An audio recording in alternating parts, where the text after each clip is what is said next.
Yeah, so I mentioned that my mother was 8 and my father was 15 when they came, so that was in the 60s, early 60s that they arrived here. So yeah, so quite different experiences, I guess, for both, especially for my mother because she was very, very young. So actually she speaks very well English naturally because she went to school here.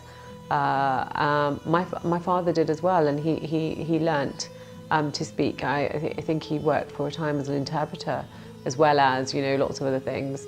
But very much later on, he kind of really did all of his seva in the Gurdwara, I would say. I think it was something that happened when he came here, really. I think, you know, fashion and seeing what everybody else is doing, in a way, despite coming from a very Amritdhari family, and actually all my chachi and thai in India had guests and had, there were sardars.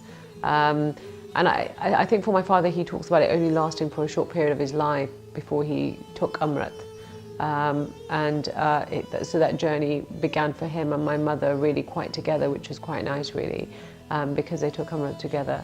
And you know, I remember, like, you know, they'd follow Sant, and every year when we were little, for a whole month, the Sant used to come to our house, and we'd have sangat there every evening, you know, and my mum would make, you know, prashada and langar and serve. But again, it was just another indicator of how open our household really was.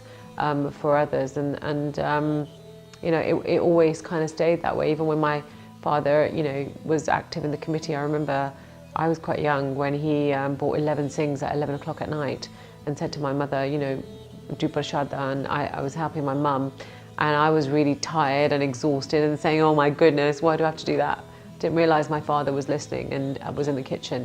And he said to me, he said, go to sleep, it's fine, really, don't worry about it. And I said, no, how's mum going to do all of this all by herself, you know?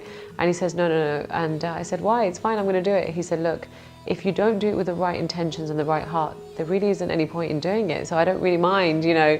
And he kind of said it like that as a matter of fact, and that always stuck with me, actually.